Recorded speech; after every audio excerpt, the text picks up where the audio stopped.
Boa noite a todos. Sejam todos muito bem-vindos ao Circo da Luz,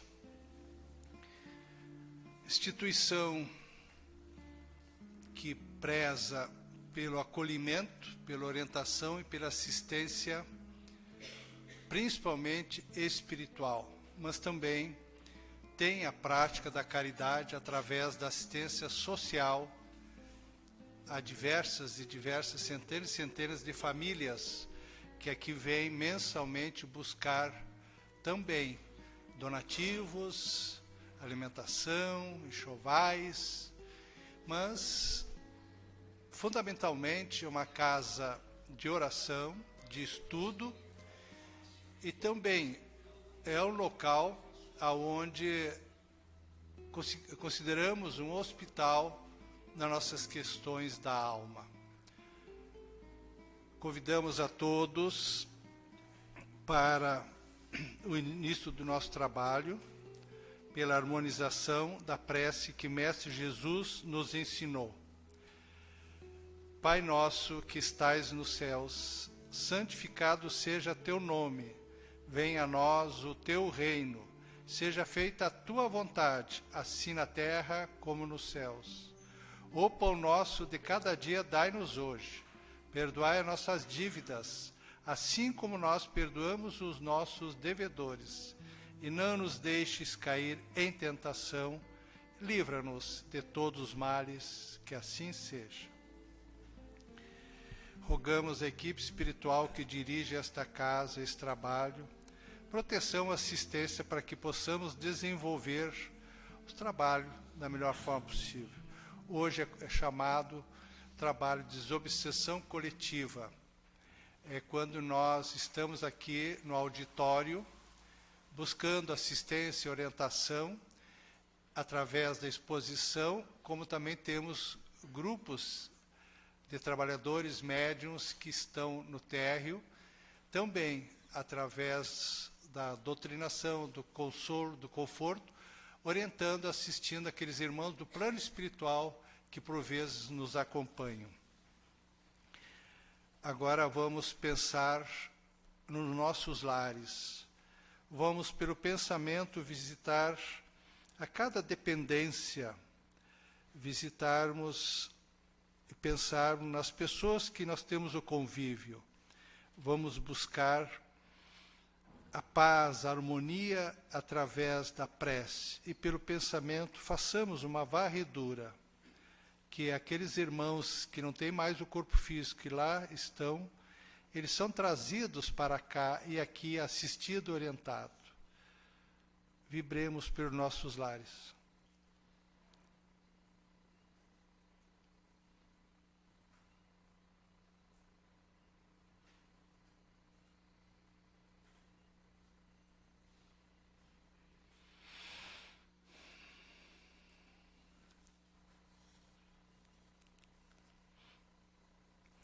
Retornando aqui, vamos na primeira parte fazermos a leitura de um capítulo, de um trecho do Evangelho segundo o Espiritismo. Está no capítulo 13, não saiba a vossa mão esquerda o que dê a vossa mão direita. A caridade material e a caridade moral. Amemo-nos uns aos outros e façamos aos outros o que quereríamos que nos fizesse eles. Toda a religião, toda a moral se acha encerrada nesses dois preceitos. Se fossem observados neste mundo, todos seriam felizes. Não mais aí ódios nem ressentimentos. Diris ainda, não mais pobreza, porquanto do supérfluo da mesa de cada rico, muitos pobres se alimentariam, e não mais virias nos quarteirões sombrios, onde habitei durante a minha última encarnação, pobres mulheres, arrastando consigo miseráveis crianças a quem tudo faltava. Ricos, pensai nisso um pouco, auxiliai os infelizes o melhor que puderdes. Dai para que Deus um dia vos retribua o bem que houverdes feito, para que tenhais, ao saíres do vosso invólucro terreno, um cortejo de espíritos agradecidos a receber-nos no limiar de um mundo mais ditoso. O Evangelho nos conclama a prática da caridade. Se nós quiséssemos saber qual é o instrumento com que nós vamos ter para fazer nossa evolução moral, porque todos nós viemos ao planeta Terra basicamente para a evolução moral e a evolução intelectual. A evolução intelectual, do conhecimento, ela se dá quase que naturalmente, porque todos nós, desde criança, estudamos, vamos para o colégio, buscamos nos aperfeiçoar. Mas a evolução moral, o domínio de sentimentos menores que ainda nós carregamos, nós precisamos sair do homem velho, da mágoa, do ressentimento, do ódio, do orgulho, da vaidade, e buscar superar a nós mesmos, em primeiro lugar, e ajudar a sociedade como um todo a evoluir. E a sociedade, toda a sociedade, ela começa no nosso lar. A sociedade tem a sua cédula máter na família.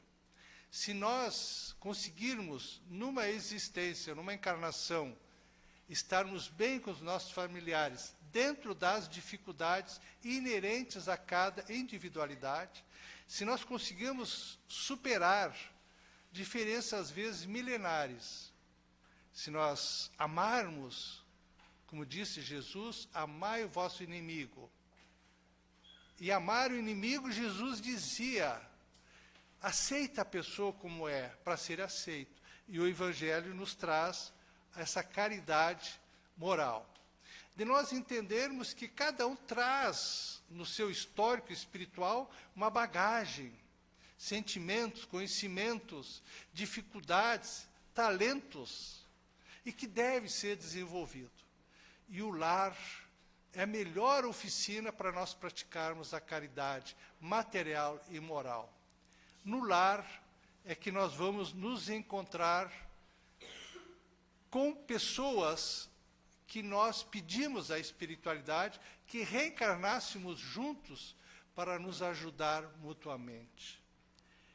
E a caridade material é nós assistirmos quem está na nossa família, é nós cuidarmos a educação, praticarmos a orientação, não tanto pela palavra, mas pelas ações, pelo respeito.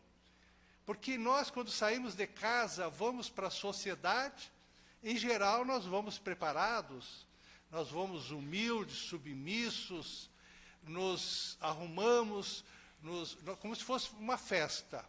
E quando chegamos em casa, a gente quer realmente se libertar daquela parte social que a gente se obriga no trabalho, na escola, ou em geral, fora de casa. É no lar que nós temos que estar abertos ao convívio, saber aceitar aquele que é, no momento, nosso filho, porque quem está na nossa família, sob a nossa responsabilidade, nada mais é que uma joia que Deus nos deu para cuidar e lapidar. Porque essa joia, mais cedo ou mais tarde, ela vai voltar para Deus, vai voltar para o plano espiritual e, quiçá, retorne bem melhor que aqui chegou. Que assim seja. Na noite de hoje, nós temos como expositora a nossa irmã, querida irmã, Patrícia Bonfante, e vamos rogar a espiritualidade, vamos pedir a todos, a vocês, a vibração para que ela possa trazer para nós o tema que, com muito carinho, muito estudo, preparou para todos nós. Fique à vontade, minha irmã. Boa noite a todas, boa noite a todos. Que a paz de Jesus nos alcance nos nossos corações, e eu reforço aqui o pedido feito pelo Gadons, que todos nós possamos vibrar positivamente para que essa próxima hora que nós vamos passar juntos seja produtiva em aprendizado, mas também agradável para todos nós.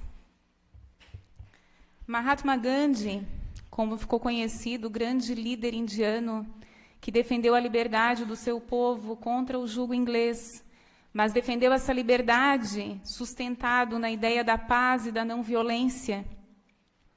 Como sábio que era conhecido, costumava receber as pessoas. Tá certinho? Sentindo a diferença no volume, parei. Ele costumava receber as pessoas para orientá-las, para aconselhá-las sobre as mais diversas questões da vida. E conta-se que, certa feita, ele recebeu uma senhora acompanhada do seu filho adolescente, preocupada com a saúde do garoto, porque ele comia muito açúcar. Ela conversava com ele, orientava para que ele reduzisse o consumo, mas ele não ouvia a mãe. E como ela sabia que ele gostava muito, admirava muito a Gandhi, ela procurou, então, uma Mahatma para que ele conversasse com o menino. Ele recebeu ambos, ouviu o relato da mãe, mas apenas naquele momento pediu àquela mãe que retornasse dali a 2 semanas. Ela acatou o pedido, foi embora, aguardou 2 semanas ansiosamente, e dali a 2 semanas retornou para conversar com ele. O senhor lembra do meu caso? Ele disse, claro que lembro. E conversou com o garoto. Naquele momento mesmo, olhou para o garoto, falou sobre a importância de cuidar da saúde, de reduzir o consumo de açúcar. Aquela mãe ficou agradecida, mas também ficou intrigada, porque, afinal de contas, ele teria pedido essa espera de 2 semanas. E ela acabou perguntando a ele, o senhor me desculpe, mas eu fiquei curiosa, intrigada, por que essa espera de 2 semanas? Por que o senhor não conversou com ele há 2 semanas atrás? E a resposta dele foi simples e direta. É que há 2 semanas eu comia muito açúcar. Então precisava desse tempo. É muito importante e é muito positivo quando se consegue, e o Gadonsky falou isso agora no Evangelho, transmitir a lição com o exemplo além da palavra.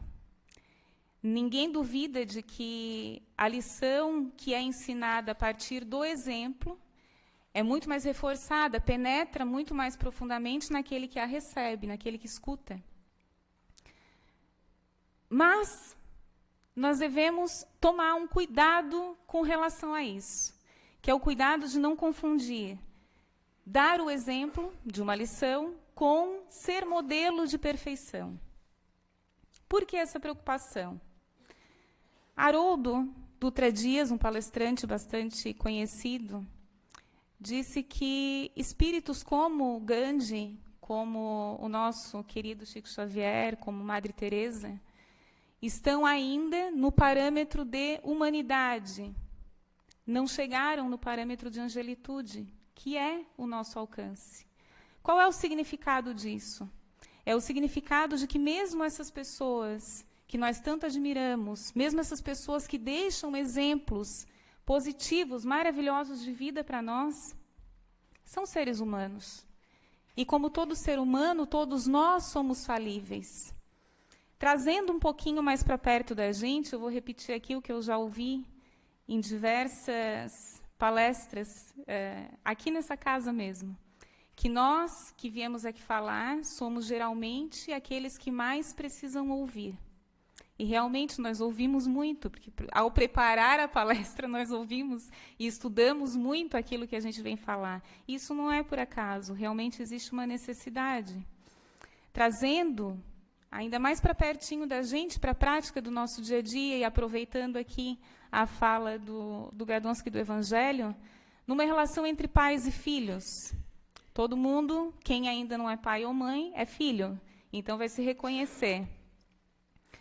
Essa é a missão mais grandiosa e mais bonita que se pode pensar em termos de ensinar alguém, de passar lições, porque nós ensinamos alguém como viver quando somos pais e mães. Mas mesmo nessa relação a gente sabe que não deve esconder dos filhos as nossas limitações, as nossas imperfeições.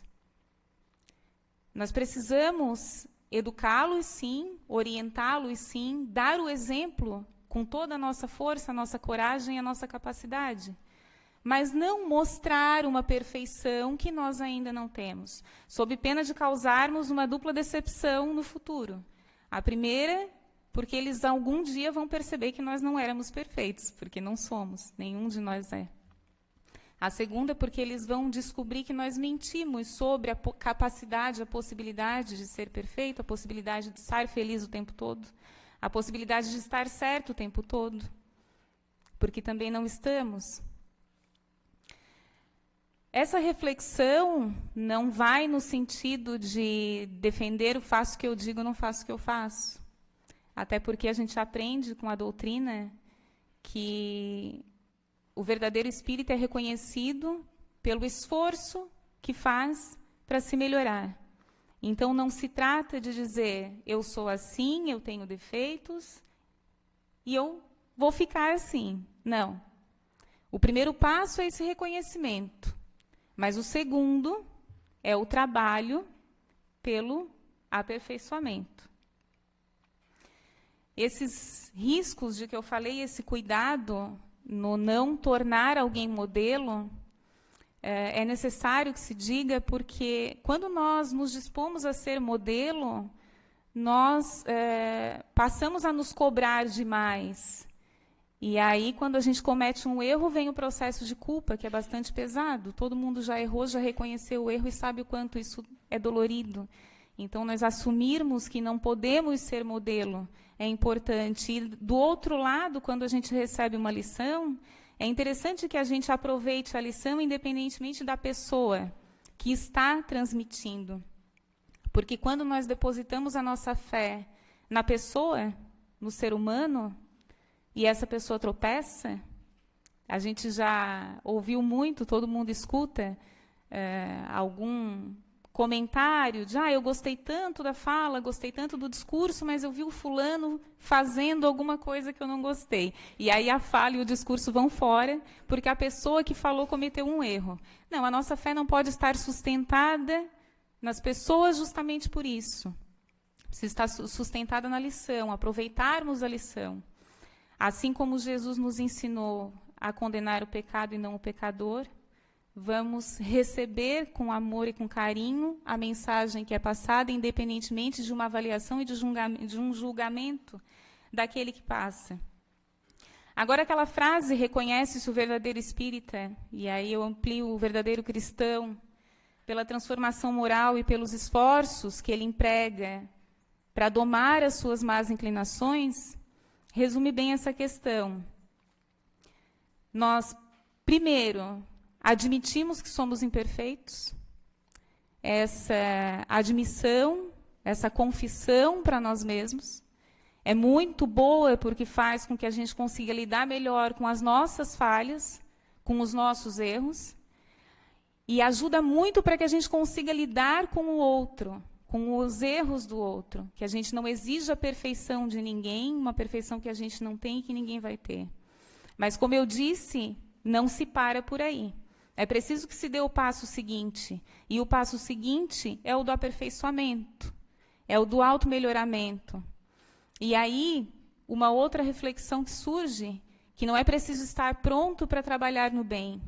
Como eu disse, a tarefa de estar aqui passando uma mensagem, de estar aqui aplicando um passe, recebendo as pessoas, vir aqui assistir uma palestra, não é preciso estar pronto para nada disso. Ao contrário, todo esse trabalho e toda essa atividade nos auxilia no trabalho de nos transformarmos. O trabalho no bem auxilia no nosso melhoramento. Então, não é uma espera.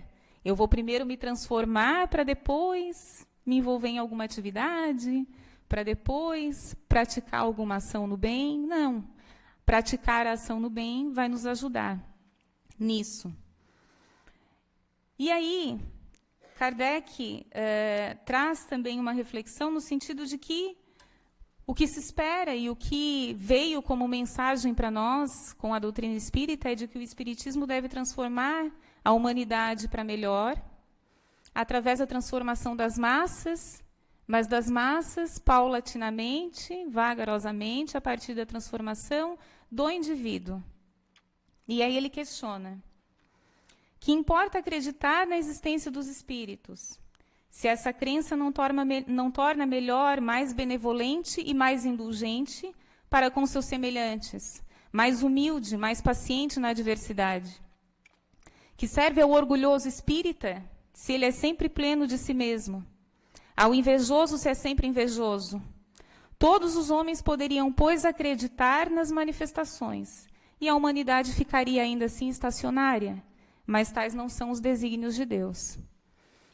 Então, essa fala, essa leitura vem nesse sentido, de que nós precisamos buscar, estamos aqui buscando esse aperfeiçoamento, porque é esse aperfeiçoamento que vai nos trazer a paz, que é a felicidade, porque ninguém é feliz sem paz, sem essa segurança interior. E para alcançá-la, o único caminho existente é a nossa transformação. Não existe nada que possa vir de fora para garantir essa paz. Não existe nada que nos possa ser dado pelos outros, por quem quer que seja, para nos garantir essa felicidade. O único caminho é a identificação de nós mesmos, a autoobservação, a identificação das nossas falhas e a busca pelo automelhoramento. Mas aí vem o questionamento. Se todos somos imperfeitos, e se eu estou dizendo que não devemos sustentar a nossa fé em pessoas que, encarnadas conosco, nesse planeta, estão também nos primeiros degraus da evolução, onde devemos sustentar a nossa fé? Quem seria parâmetro para nos dar o indicativo do que é ser melhor? Porque para eu identificar falhas em mim, eu preciso saber o que é não ter falhas. Para eu me melhorar, eu preciso saber em que me melhorar. E aí eu vou buscar parâmetros onde? Nós vivemos hoje numa sociedade da comunicação intensa. A gente vê muita coisa, principalmente nas redes sociais, que nos dão a ideia de uma felicidade permanente. Muitas máscaras de felicidade. Muitas verdades querendo se impor como verdades únicas. E é natural que a gente fique perdido no meio disso tudo. O que é ser melhor, afinal de contas? Na minha profissão eu posso usar como parâmetro aquele fulano bem-sucedido e talvez seguir o caminho que ele seguiu. Na vida social, alguém que é bem visto socialmente, seguir o caminho que ele seguiu. E aí talvez a gente se reparta em cada ambiente, de novo puxando um pouquinho, Gadonsky, em cada ambiente, usar, então, um parâmetro. Na vida social eu sou uma pessoa, no lar eu sou outra pessoa. Aqui na casa espírita eu vou buscar aquela pessoa que está na casa há muito tempo, que me parece que é uma pessoa evoluída, então eu vou usá-la como modelo aqui dentro. Será que é esse o caminho? Será que é esse o automelhoramento fragmentado? Será que nós estamos bem localizados no meio disso tudo? Será que existe alguma possibilidade de alguma vida suficientemente perfeita que sirva de parâmetro para todas as vidas humanas? Existe essa vida, existe esse modelo. Não é nenhum mistério, porque o título da palestra já entregou. Jesus, modelo e guia da humanidade. Esse é o modelo de um homem que passou por esse planeta há 2000 anos atrás e permaneceu na memória da humanidade. Essa passagem foi tão grandiosa, foi tão significativa, marcou tanto a humanidade que nós dividimos a contagem do tempo em antes e depois da sua estada na Terra. Os impérios riquíssimos, gigantescos, caíram. Os seus donos, seus imperadores, ninguém lembra mais. Mas aquele homem simples, sem nenhum valor aos olhos da sociedade, permaneceu. Por quê? Será que a gente tem essa resposta? Por que Jesus? Ele disse, certa feita, Deus está em mim e eu estou nele. Isso provocou alguma confusão de interpretação por muito tempo, no sentido de que ele seria o próprio Deus, o próprio Criador de todo o universo encarnado entre nós. Mas em várias oportunidades ele também se referiu ao Pai na terceira pessoa. Em uma delas, eu vim para cumprir não a minha vontade, mas a vontade daquele que me enviou, a vontade do meu Pai. Então ele se colocava como um enviado de Deus. E aí, de novo, eu recorro aos ensinamentos dos espíritos, através da doutrina espírita, para explicar. Supondo não fosse ele o próprio Deus, mas o enviado de Deus para transmitir a sua palavra, ele seria mais que um profeta, porque seria um Messias divino. Como espírito puro, desligado da matéria, deveria viver a vida espiritual mais que a vida corpórea, da qual não tinha as fraquezas. A superioridade de Jesus sobre os homens não se prendia às particularidades do seu corpo, mas a do seu espírito, que dominava a matéria de maneira absoluta. Dominava a matéria de maneira absoluta. Todo mundo recorda de algum dos milagres praticados por Jesus. As curas que ele fez. Os momentos em que ele, ao olhar para uma pessoa, lia aquela pessoa. Mais do que ela mesma se reconhecia, ele conhecia. Qualquer um que chegasse, que se aproximasse dele. E esse domínio total sobre a matéria, ele demonstrou em diversos momentos. E o que é mais incrível, ele disse que nós poderíamos fazer tudo o que ele fez. Vejam só. Tudo isso responde o porquê de ele ter permanecido, de ele não ter sido esquecido. Ele não foi um homem comum, apenas mais inteligente, mais sábio, mais eloquente, como diversos outros que passaram por esse planeta, deixaram trabalhos filosóficos, intelectuais, estudados até hoje, mas não foi mais um desses. Porque, como diz Kardec, como diz a espiritualidade, ele estava animado do Espírito Divino. Animado do Espírito Divino. Enviado por Deus. E nós, o Deus em nós, reconheceu essa divindade em Jesus. O Deus em nós, que busca, o sentimento em nós, que busca por Deus desde sempre. Desde sempre a humanidade buscou um amor que ela não reconhece direito, um amor que a gente não entende, a gente não tem compreensão, mas a gente busca, sempre buscamos esse Deus. Isso é Deus em nós, isso é Deus gravado na nossa consciência.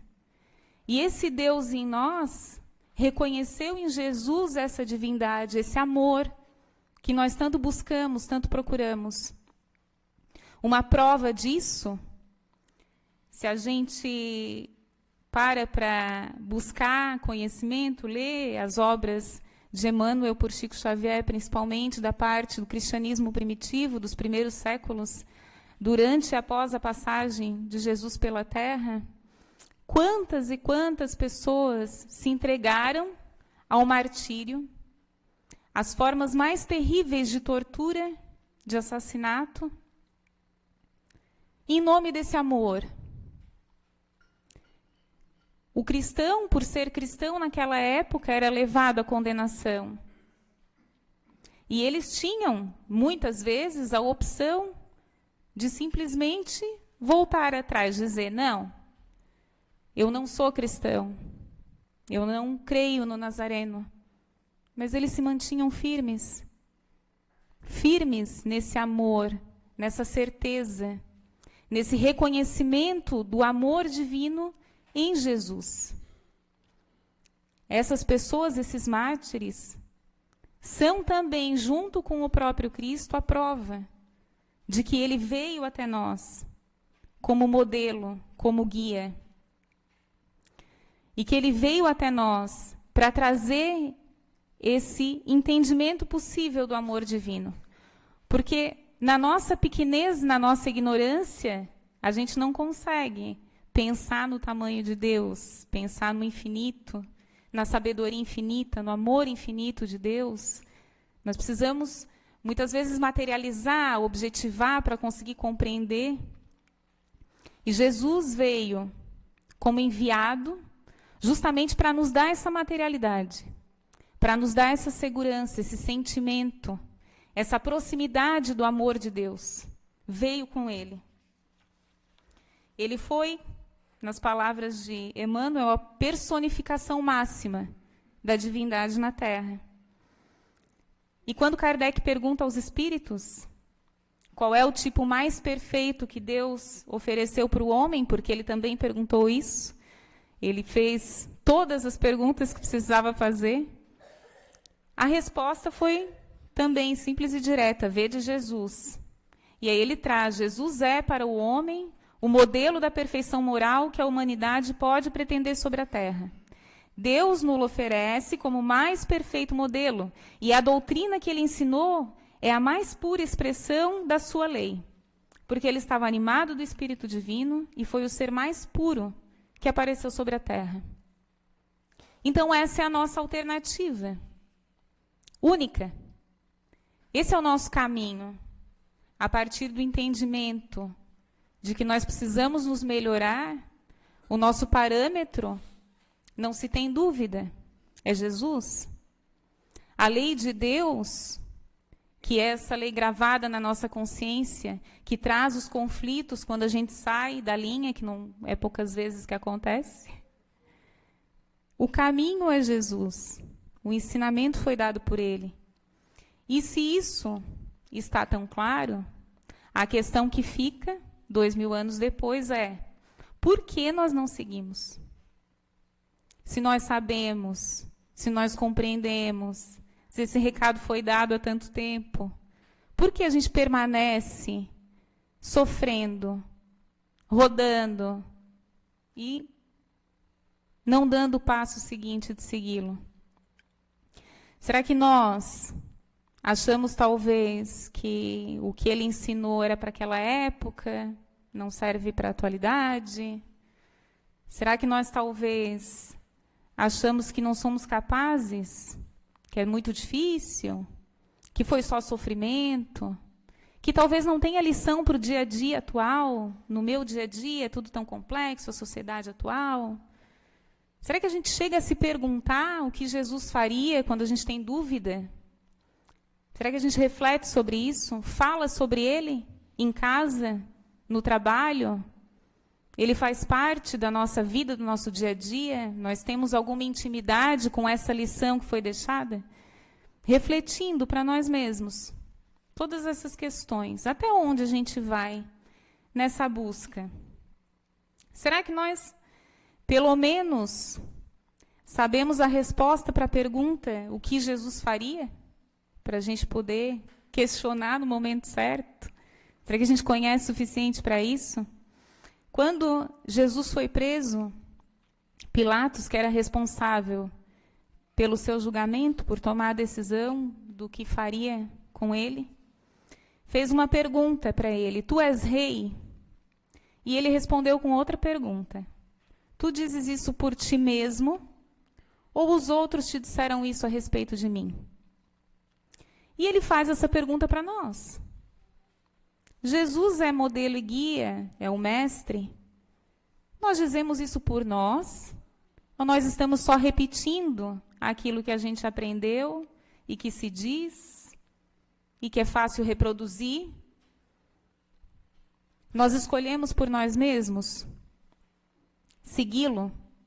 Nós sabemos que ele é a orientação e nós sabemos, muitas vezes, muito bem, pedir auxílio para Jesus nos momentos de sofrimento, de dificuldade.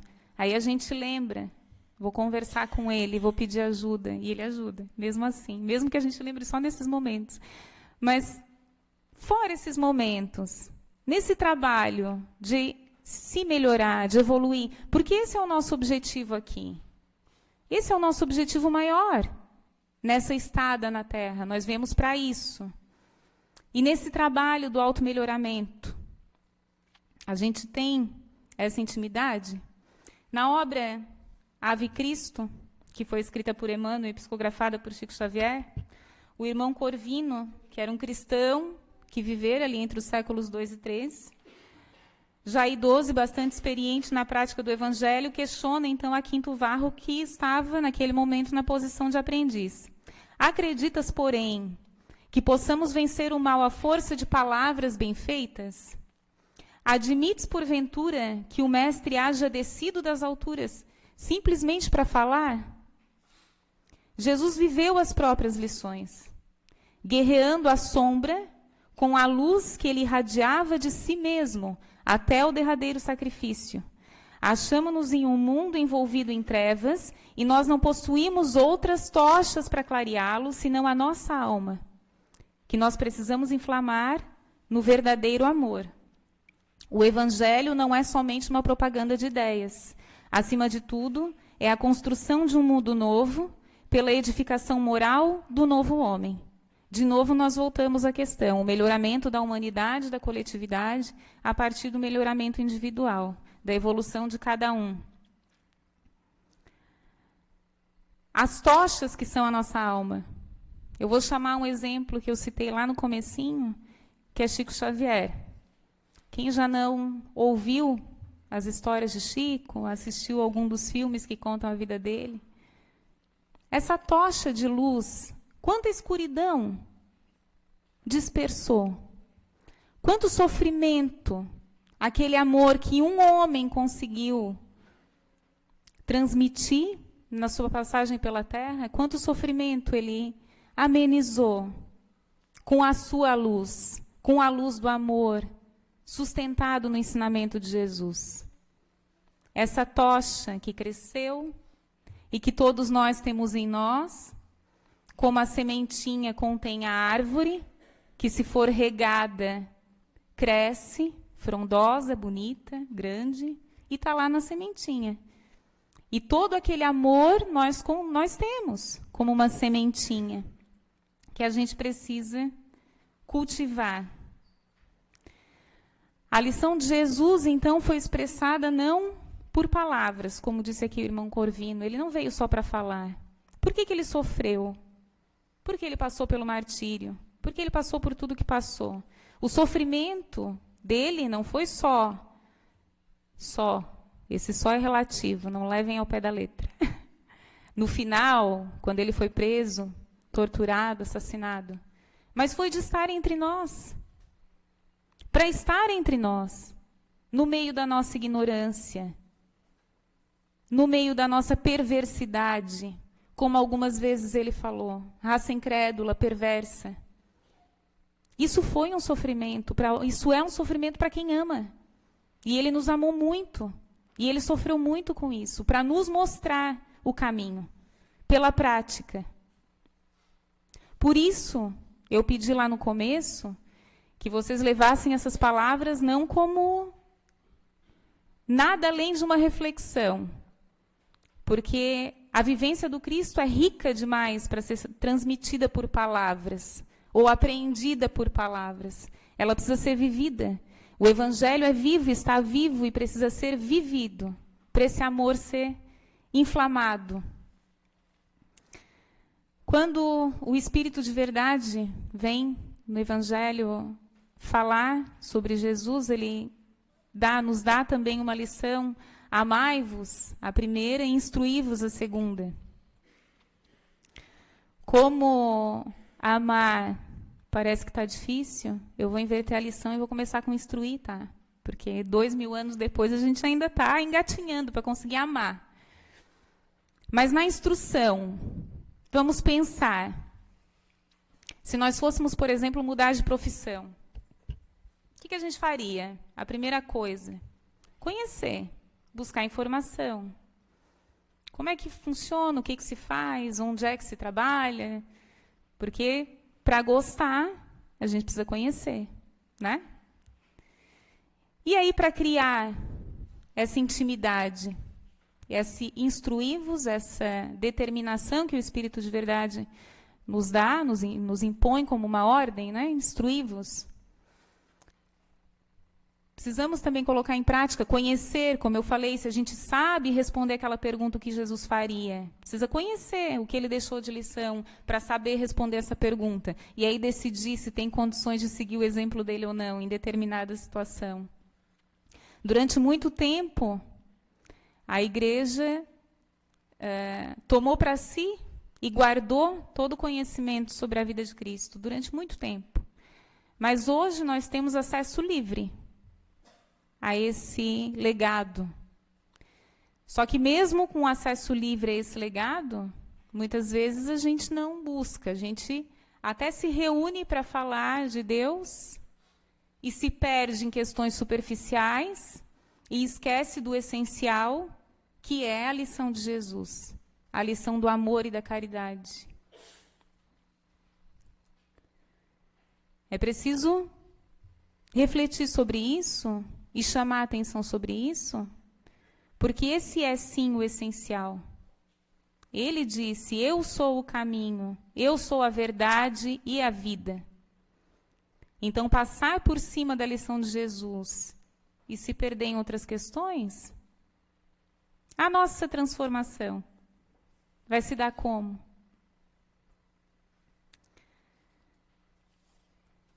Nós podemos até nos justificar, no sentido de que o texto bíblico é muito difícil, é muito complexo, eu não tiro a razão de quem diz isso, que eu também acho, é difícil de interpretar, mas hoje nós temos uma enormidade de material para nos auxiliar nesse conhecimento, nessa busca, para todos os gostos, para todos os tipos de gostos de leitura, todos os níveis de interpretação.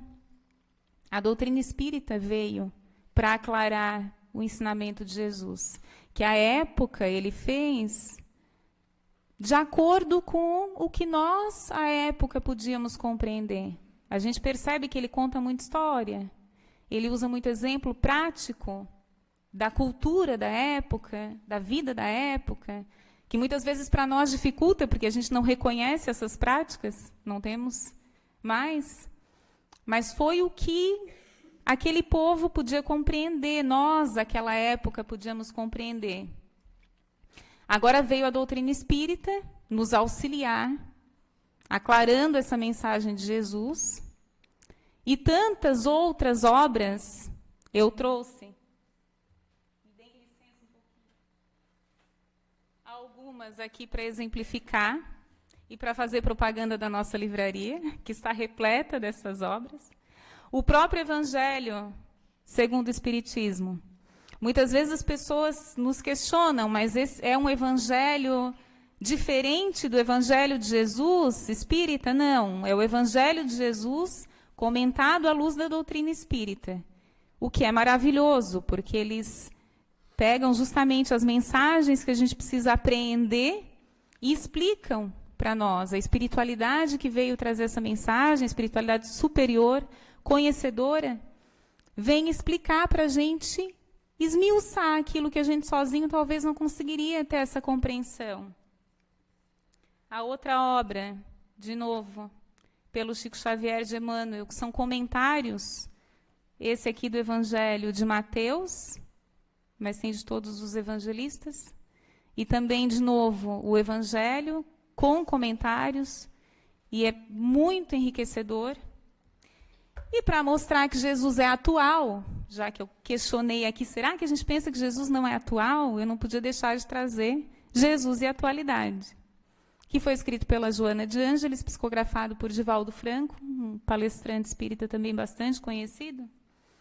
E aqui ela nos mostra com muita clareza o quanto Jesus é atual. Jesus e desafios, Jesus e justiça, Jesus e dever, Jesus e responsabilidade, Jesus e alegria. Será que Jesus falou sobre isso, sobre aquilo? Falou sobre tudo.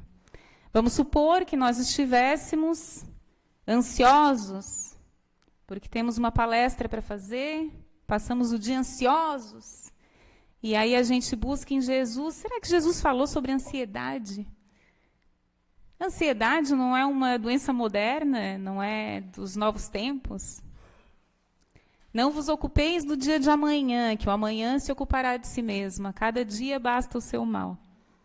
Ele falou sobre ansiedade, sobre se ocupar do dia de amanhã. E com uma mensagem maravilhosa, diga-se de passagem.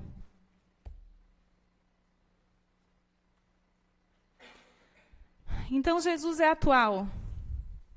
Jesus falou sobre todas as coisas que nós precisamos ouvir e aprender. Em todas as situações da nossa vida, nós podemos buscá-lo.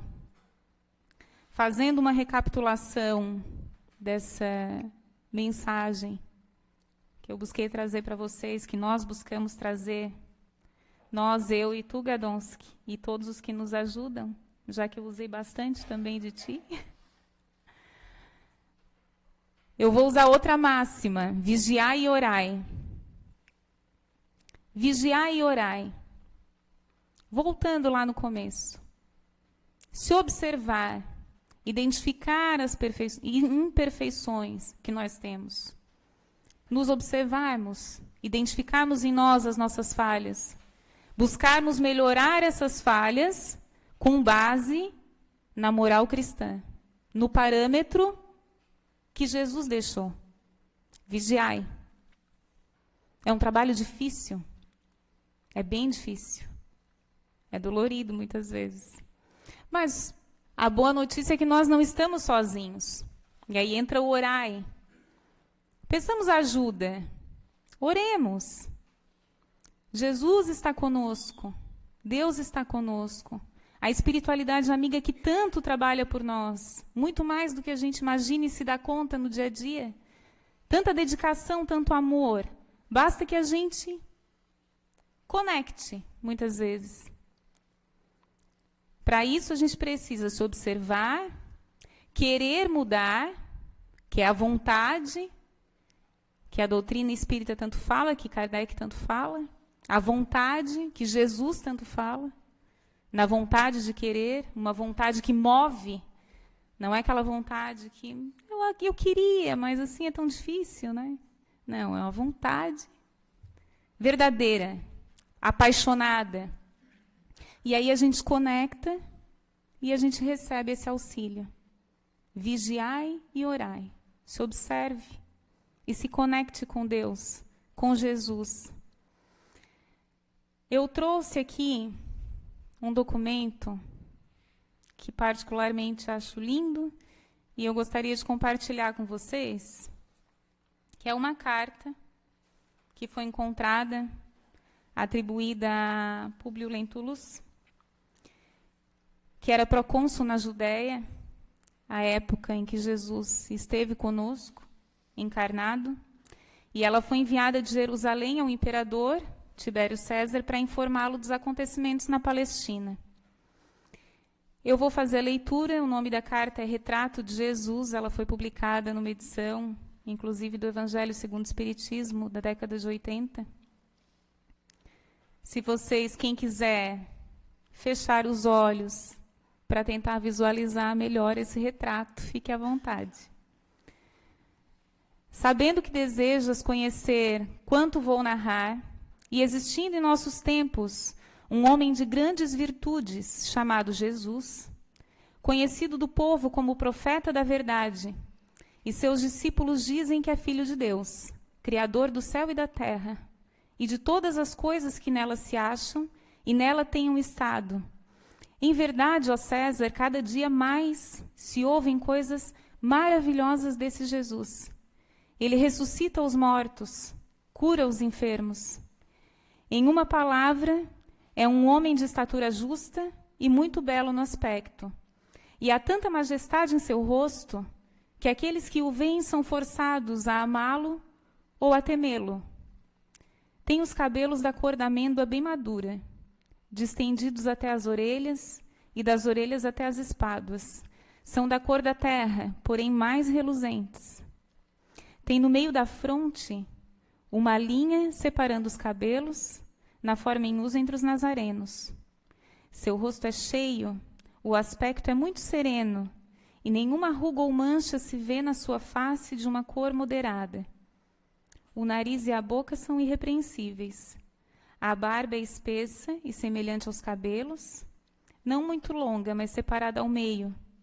Seu olhar é muito afetuoso e grave. Tem os olhos expressivos e claros, e o surpreendente é que resplandecem no seu rosto como raios do sol.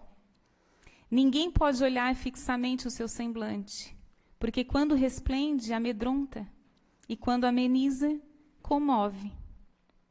Faz-se amar e é alegre com gravidade. Dizem que nunca ouviram rir, mas sim chorar.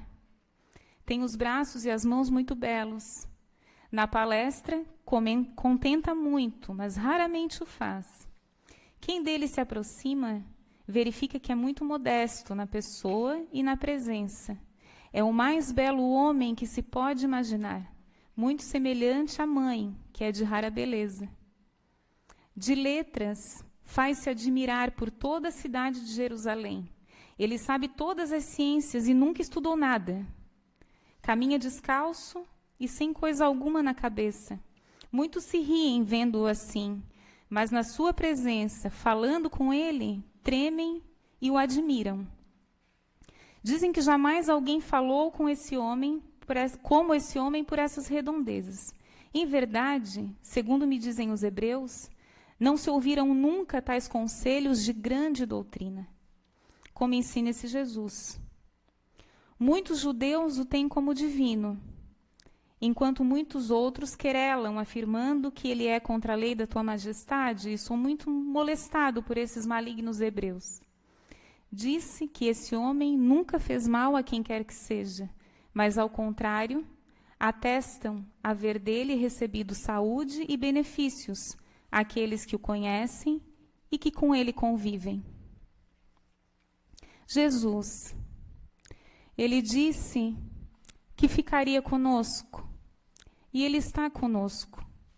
Façamos nós a escolha de estarmos também com ele. Que assim seja.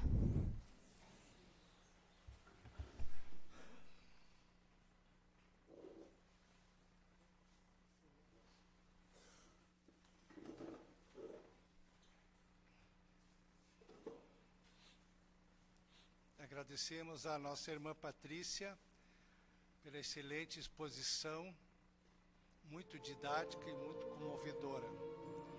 É um prazer tê-la conosco, minha irmã. Muito obrigado. Que Deus continue te dando luz, conhecimento para trazer a doutrina a todos nós. Neste momento vamos orar a Deus Pai pelas águas que se encontram, que foram trazidos para magnetização. Nas águas são colocados os lenitivos, a medicação, que cada um precisa e vai receber na medida certa, conforme o seu merecimento.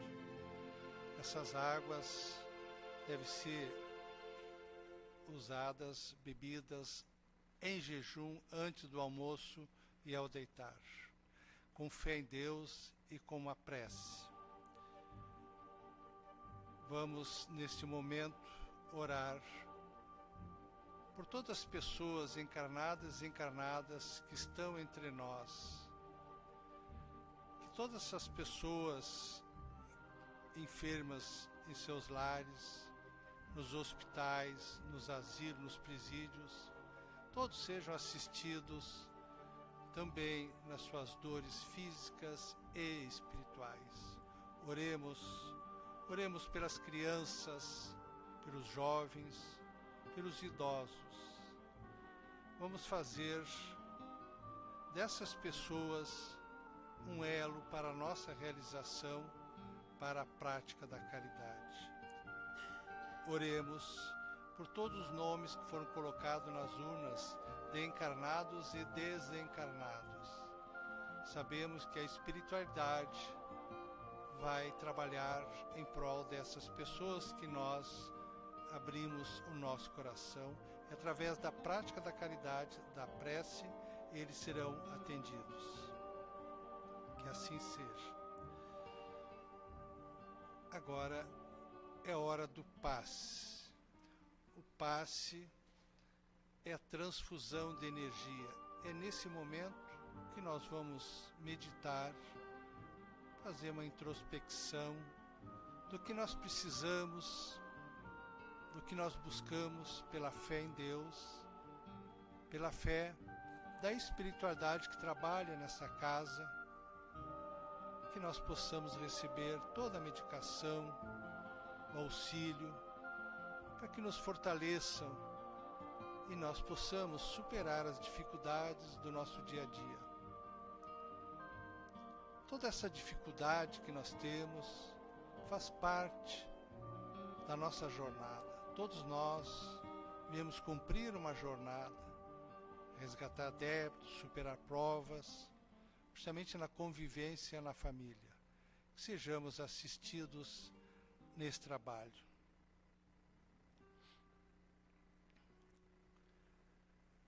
Já todos devidamente assistidos, vamos fazer o encerramento agradecendo a Deus Pai por mais essa existência, agradecemos a Jesus, a Maria de Nazaré, pelos seus legados à humanidade.